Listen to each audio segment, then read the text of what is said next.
Good morning, प्यारे बच्चों. How are you today? So welcome here. So as you have learned in the previous class, too many stories and too many poems. In the previous class, we have studied 4 to 5 stories. Today we will discuss about a stories from your books First Flight. So in the literature, we have to study at least 10 stories. So in the 10 stories, we have a story or you have a story, the 2 stories about flying. So let us see, देखते हैं कि उड़ान की 2 कहानी में किस चीज़ का वर्णन है. तो आप 10वीं कक्षा के विद्यार्थी हैं और आपका सिलेबस में एक कहानी है 2 स्टोरीज अबाउट फ्लाइंग. तो 2 स्टोरीज अबाउट फ्लाइंग में लेखक ने क्या लिखा उसी का वर्णन आज हम लोग यहाँ पर करने जा रहे हैं. तो कह रहा है the moon was coming up in the east. The moon was coming up in the east and behind me, the moon was coming up in the east. Behind me, there wasn't cloud in the sky. There wasn't cloud in the sky.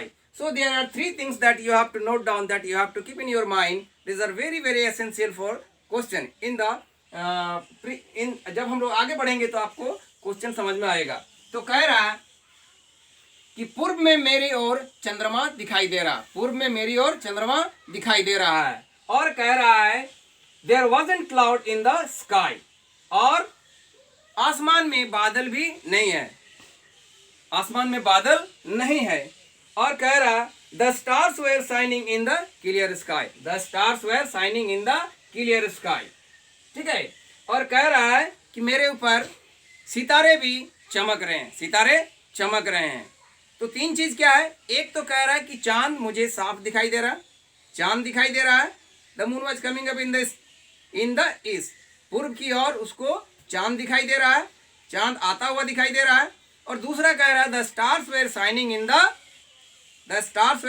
The sky. और चंद्रमा में सितारे भी चमक रहे हैं. और तीसरा बात कह रहा है there wasn't cloud in the sky. यानी आसमान में बादल नहीं है. और आगे कह रहा है I was happy to be alone high above the sleeping countryside. कह रहा है I was happy. Who is I. यहाँ आई कौन है. यहाँ लेखक कह रहा है मैं आसमान में अकेला होकर भी खुश था. मैं आसमान में अकेला होकर भी खुश था. यानी सोता हुआ देहात के ऊपर में वो अकेला होकर भी खुश था. और आगे कह रहा है I was flying my old Dakota aeroplane over France back to England. यहाँ लेखक क्या कह रहा है, क्या कर रहा है. वो एक पुरानी ओल्ड डेकोटा एरोप्लेन चला रहा है. क्या चला रहा है. डेकोटा एरोप्लेन चला रहा है. यानी उड़ा रहा है. क्या कर रहा है. उड़ा रहा है. ठीक है. और कह रहा है I was back France to England.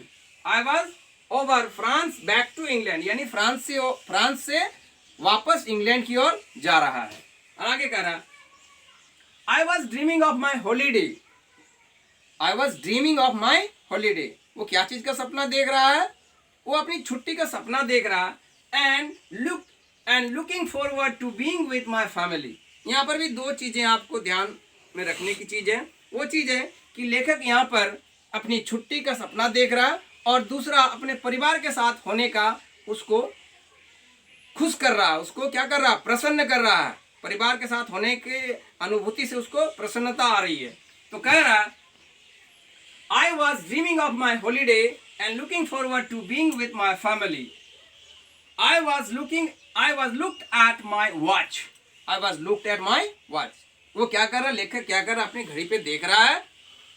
And it was 1:30 in the morning. और प्रातः का 1:30 बजे का समय है. कौन सा समय है. सुबह का 1:30 बजे का समय है. और आगे कह रहा है I should call Paris control room soon. और लेखक ये कह रहा है कि मुझे पेरिस नियंत्रण कक्ष से संपर्क करना चाहिए. क्यों संपर्क करना चाहिए. तो आगे कह रहा है